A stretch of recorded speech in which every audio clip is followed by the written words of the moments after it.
Welcome and thank you for joining us. You're listening to the Beyond 50 radio program. I'm Daniel Davis, joined along with Devin DeCuna. Devin, how are you doing today? Pretty good, Daniel. Thanks for asking. So, what do we got going on the show this day? Well, today we have Aaron Dignan, author of Game Frame, and basically all our lives we've been told that games can be distractions and a waste of time. Playing games is also unrelated to success. Aaron Dignan, author of Game Frame, shows us the opposite is true. Games produce peak learning conditions and accelerated achievement. This book connects the games we love to play with the daily tasks, goals, and dreams we struggle to reach. Aaron, thanks for being on the show today. No problem. Happy to be here. Okay. While reading this book, one of the things that stood out to me was getting into that mindset that your job is like a game. I know for some people, working from 9 to 5 can be boring and not as fun as playing video games. How can a person get into that mindset where they think of their job as a game and become engaged in their work? Well, I think it depends. There are some jobs that are easier than others to convert in that way, but what it really boils down to is figuring out what are the skills that really matter in your job, what are the sort of outcomes that you really want to see, and then building some structure around creating those things. So you take a job like being a doorman, which could be considered, fairly simple and maybe even boring, but think about, if one of the objectives you set for yourself is to see how many people you can get to smile every day, that completely changes your approach to the game altogether. I've also heard of people that do sales calls trying to get the people on the other end of the phone to say specific phrases by how they talk to them. Just different sort of meta games like that you can play within the structure of a job can be quite engaging. And then obviously with jobs that are more engaging by their very nature and more complicated, you can do a little bit more to create structure around a variety of skills, from having good meetings to being more creative to working better with others, etc. It's interesting as you read Game Frame. It really got me thinking especially about systems, because the unique thing about games is it's a set-up system that, causes you to really want to strive, to feel that you're in a competitive spirit.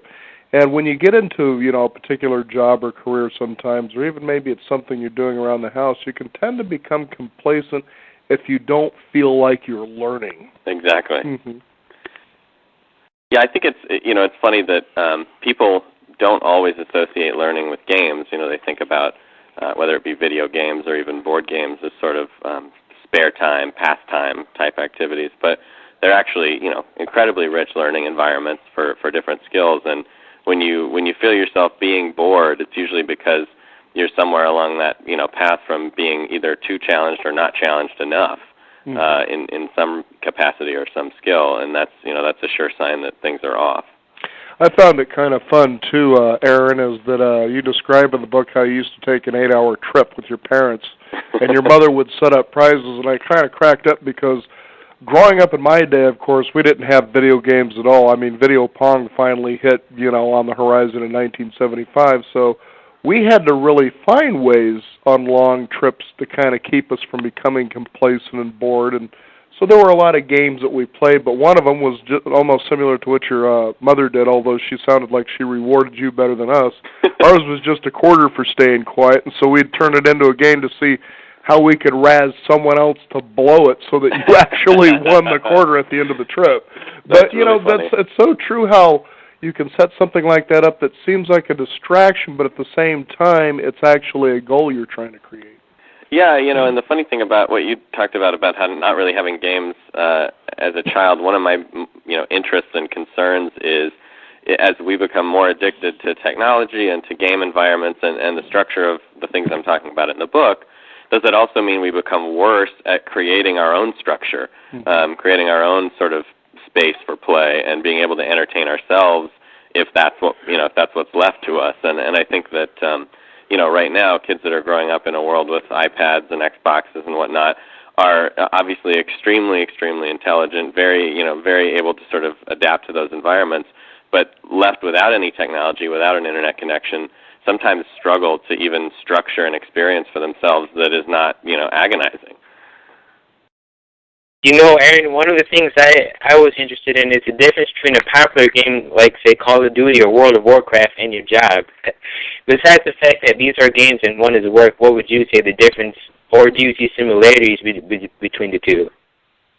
Well, I think the main difference that people sort of circle around when they talk about why games are so much fun and work isn't is the narrative, right? So the narrative structure around a game like Call of Duty is so important because it's exciting. The idea of war, of conquest, of being the hero, these are things that kind of light us up inside for whatever reason, primarily probably because of evolutionary psychology, but the idea that we're sort of a champion in the midst of a very epic struggle where the stakes are high, that's why we like those movies about the end of the world, and that's why we like games like that.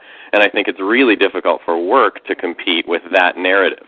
Now, the counter to that, of course, is, companies that you see out there that are so fast-moving, so potent in their mission, and so clear about what they care about, that you sense people feeling like they're kind of heroes, like they're on a path that's really important. And when you see, the early days at Starbucks or Google or, any kind of startup that's really got a lot of energy, it's usually because the narrative they're telling themselves is epic. It's something that makes them feel like they're changing the world. So I think that's the main difference. And then on top of that, those environments are just so manicured in terms of what's expected of you and what you need to do to succeed, that you have a much clearer idea of kind of how to spend your time, and each minute, each hour that you spend is in direct pursuit of a particular goal, and when you get there, you got there. And most work environments right now are not that. They're either repetition that seems mindless and pointless, or goals that aren't really clearly outlined, and the path to get there isn't clearly outlined. That's an interesting point of view. I remember many years ago being a supervisor at a kitchen where I was actually pretty much the leader of about 7 to 8 people at a given time. And one of the things I would do is I would say, okay, here's the end result that we're looking for. This is the way it needs to turn out. Now, how you achieve that is completely up to you. So I didn't just say, this is the way I want it done. I would say, this is the end result. And I would get I guess my subordinates thinking. Okay, and then the next thing is that I would start catching them. I didn't think about doing it that way before, and then I would draw attention to that. After a while, what you started getting was not only a high level of personal self-motivation, but the second thing is you were starting to get a lot of input as though people were excited to be at work because they felt that they were part of what was going on, and that's a lot what gaming is kind of about. Yeah, I feel like if you're giving people, it's funny, the balance between instruction and exploration is so important in games, and when you talk about that kitchen environment, I think the same thing, which is like, if you gave them exactly what to do and you told them exactly what steps to do, then there would be no excitement. They wouldn't feel like they were learning anything or exploring anything. If you gave them complete freedom and didn't have any goals at all, it was just kind of a make whatever you feel like, then that's sort of the other dynamic, which also isn't very effective. But the balance in between to say, I need you to go save the princess, but to do that, you're going to have to figure out how, is kind of what seems to light us up. I find it interesting when you wrote about suggesting outlet-specific behavioral games for your target demographic. Being in my early 20s, what could I create for myself, and what games can our Beyond 50 crowd create for themselves? Well, I think it's really just about what parts of your life do you want to change, right? So if it's about, say, working out, for instance, which is a pretty popular activity, and for both age groups, are you trying to gain muscle mass? Are you trying to lose weight? Are you trying to eat right? Are you trying to learn how to cook? Those types of activities are pretty pervasive, and then really thinking about, all right, well, what are the behaviors that I want to see in myself? What are the kind of things I want to reinforce? And so even something as simple as calorie counting can turn into a pretty engaging game if you take it seriously and put the right, pieces in place to reinforce that behavior, where you reward yourself, where maybe you have some surprises. I mean, one game that I suggested to a friend who was dieting and kind of getting bored on how bland everything was, is I just said, look, pack your lunches for the week, but put something delicious in 2 of the bags, and then mix the bags up. And take them to work, and you'll use that sort of chance mechanic that there might be something delicious in there one day, there might not be another day, and that actually kind of makes the whole experience of eating worse a little bit more bearable, and also kind of got him thinking about choices and how he felt before and after, and things like that. So just, I think, little tweaks to our experiences around the areas that we care about, and then see what happens. And the point I make in the book is that, I lay out the pieces of the game frame, but a lot of this is, frankly, quite new and quite, poorly understood, and experimentation is going to be key in the next decade to really kind of understand all the different overlaying, science and psychology and sociology behind all this stuff to figure out what is the best way to get from point A to point B. Moreover, another thing that stood out to me while reading the book was a chapter on building your own behavioral game. A behavioral game is made up of 10 building blocks. If you could you go over of how someone would design this?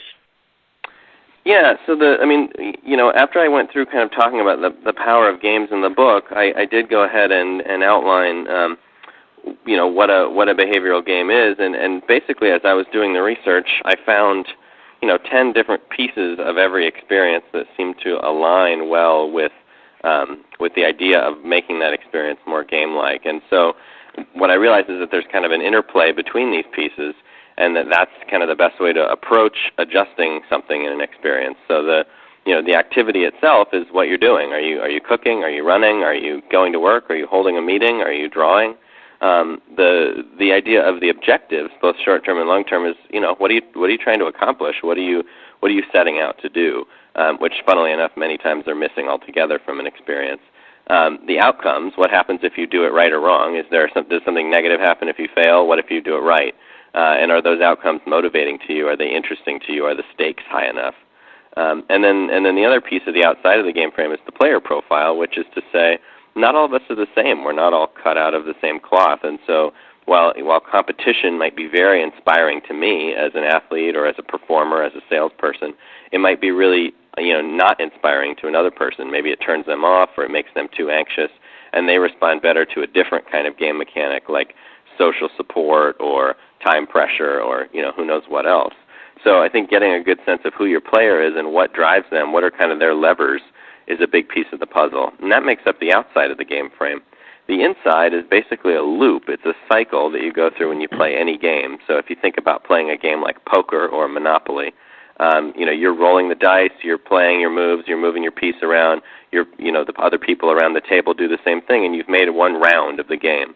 I look at every experience that way. What are the rounds of the experience? So if you're talking about meetings, every meeting is a round. If you're talking about running, maybe every trip out to run is a round.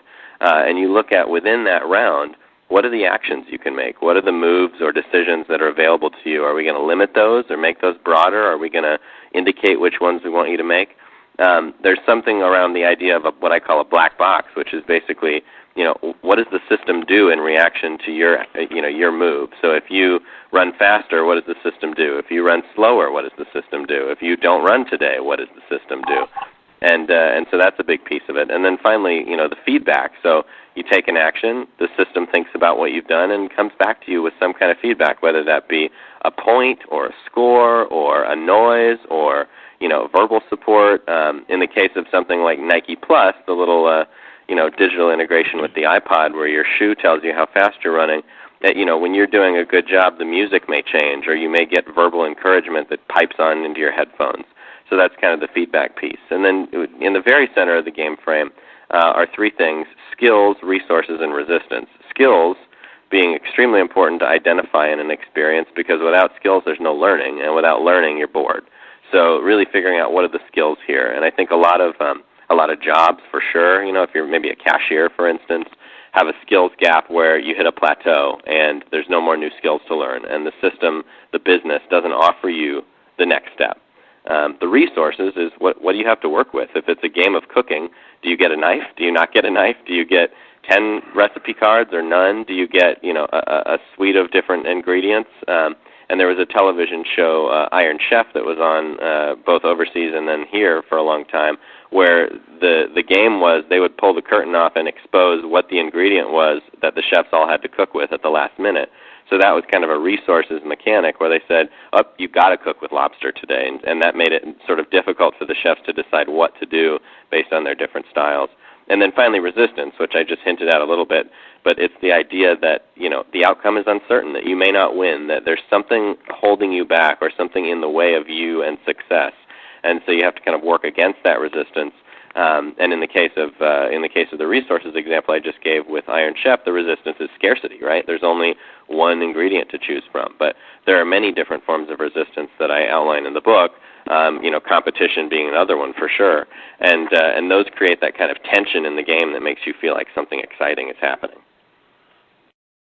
You know, Aaron, in my situation, I'm in the process of applying for jobs right now. It's very competitive, and right now, what would be some games or strategies I can apply to beat everybody else?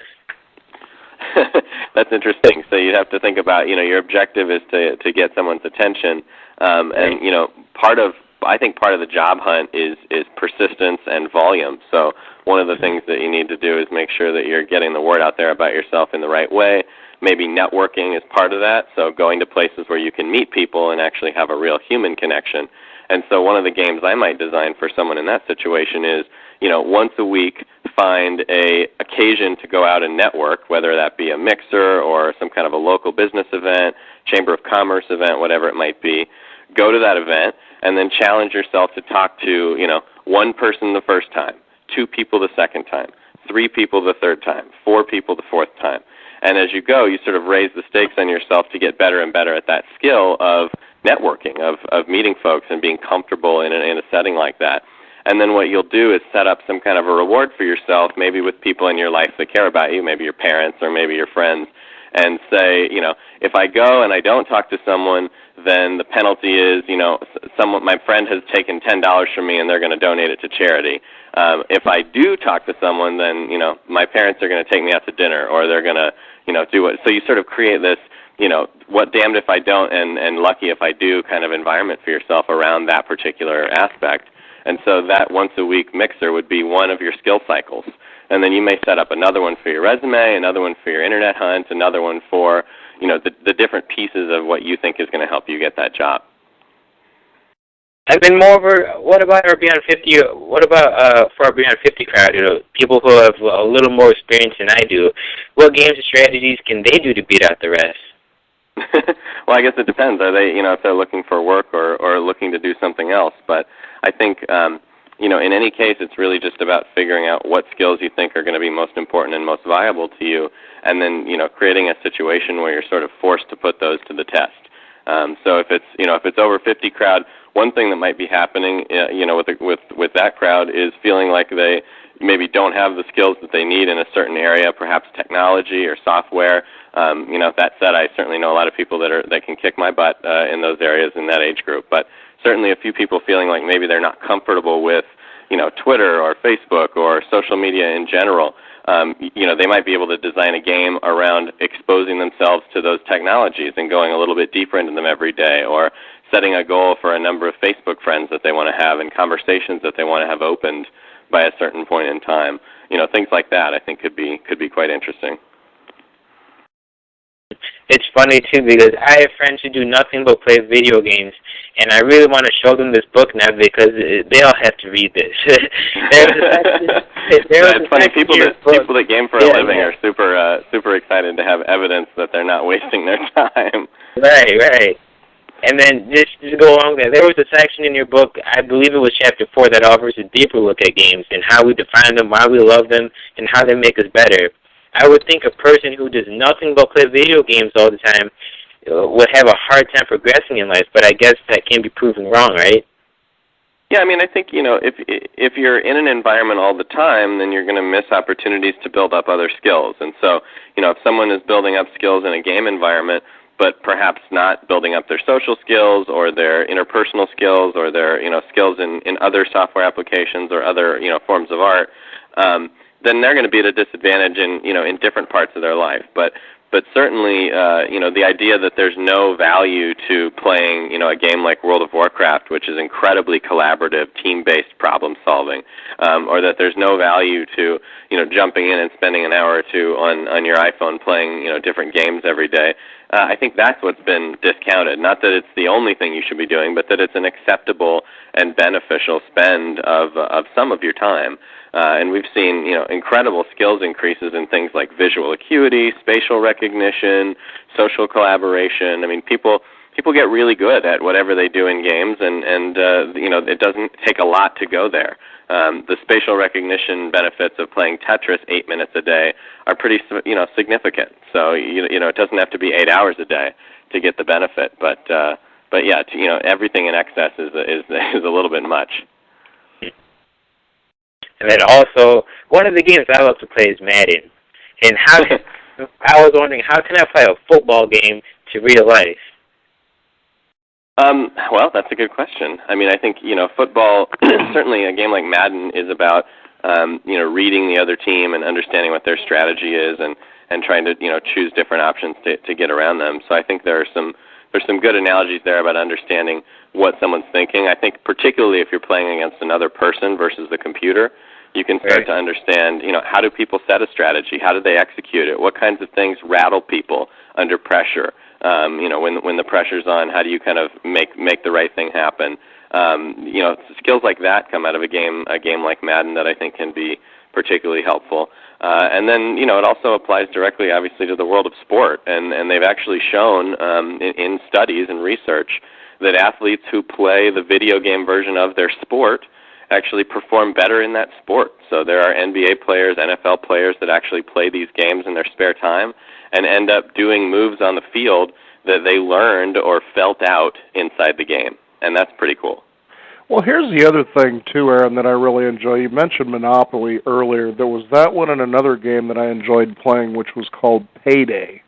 And for those of you who may not be familiar with what Payday is, that's where you go for a whole month, and throughout the month there are bills to pay, there are paydays that you have, I think, every Friday. But one of the things that I really enjoyed were the deals, and you had an opportunity to buy a deal, and it could be, say, a boat, and you bought it for $1,200. If you landed on a buyer, you'd get $1,500. So what was really exciting about that was the element of risk. How much risk were you willing to take? Now, of course, it's all fake money, but it was really interesting because at times I would actually land and take a deal, and there would only be one buyer between me and the end of the month. And if you didn't land on a buyer by the end of the month, then you were just out the money. And it was just amazing how often I would hit that, how I was really willing to push the envelope. And, it's a roll of the dice, but still, it's interesting how you can put things into perspective like that out in life to try to stretch your threshold of risk, A, sometimes in a non-risk environment, and then B, into a risky one. Yeah, I think that, risk is sort of one of the most basic game mechanics, and that's why the entire sort of field of gambling is such a massive games business. And the reason is that the brain, the chemicals in the brain that function around risk, the main neurotransmitter is called dopamine, and it's basically kind of a pleasure accountant that waits to see, if you're going to get that reward, and then releases a flood of opioids that make you feel amazing. So when you hit the number on the roulette table, your brain releases a bunch of chemicals that make you feel awesome. But while you're playing, while you're betting, that intensity that you feel is coming from dopamine. And it's basically coming from the idea that you think you're going to be able to predict or somehow game the system and figure out that perfect pattern or that perfect way to get it done.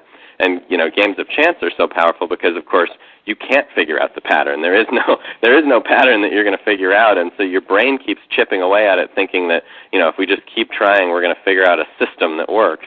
And the game keeps providing you with unexpected rewards. And when the dopamine system works that way, where it gets a reward that it doesn't expect, one that it can't explain, you get a much bigger burst of those reward chemicals, those pleasure drugs, the opioids. And so that reinforces the power and the excitement of that particular activity. So the idea of unexpected success that you would get in a game like Payday when you hit that last one chance, or in a game like roulette, is so much more attractive to our brains than something that seems like certain success. That's funny too, Aaron, because especially when you consider things like investing for your future, putting, investing money for returns, everybody wants that sexy big hit. Geez, I wished I would have hit Microsoft, or geez, I wished I would have hit Intel. But if you follow the strategy of Warren Buffett, his was a strategy over long periods of time, finding companies that he understood, and just allowing his efforts to compound themselves. Exactly. In other words, reducing or managing risk. So it's quite interesting when you think about things that way. Yeah, and you can look at, sort of the whole field of investing about whether you want to play based on the irrationality of it or based on the rationality of it. And if you look on a long time frame like Buffett does, he's playing on the rational side of the numbers to say, over time, this strong asset is going to perform, so I'm just going to ride it out over time. And then obviously the other people, the swing traders, are playing on the irrational reactions to things where our dopamine system's kicking in and we're over-betting on Google this weekend and we're over-betting or over-punishing someone for not performing this quarter.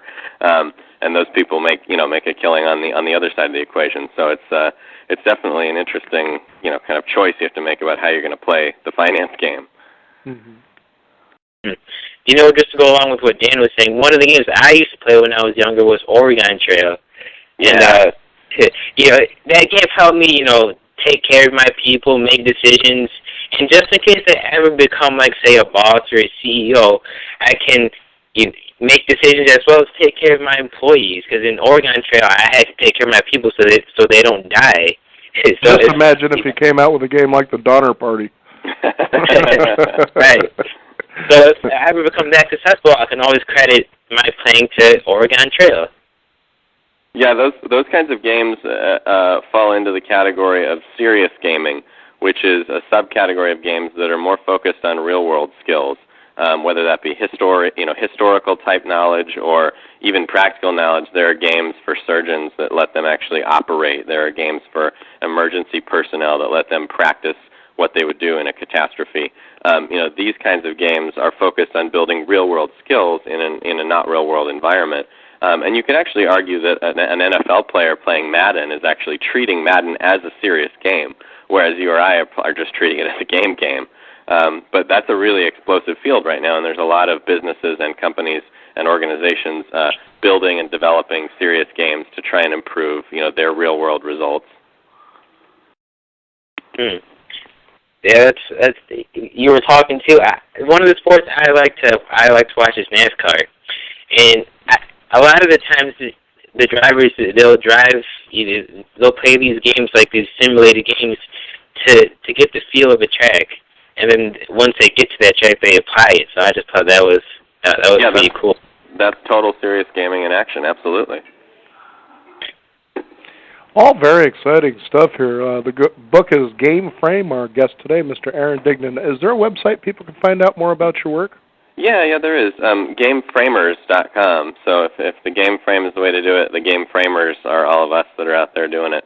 And that website has info about the book. And then there's obviously a lot, if you just type Game Frame into Google, there's all kinds of stuff going on. I think it's very exciting about this, Aaron, because as I was reading, I thought, geez, how can I apply a lot of these strategies to our business to really help it grow and thrive? And so it makes it exciting again, because sometimes, I'm sure you've been in this situation yourself.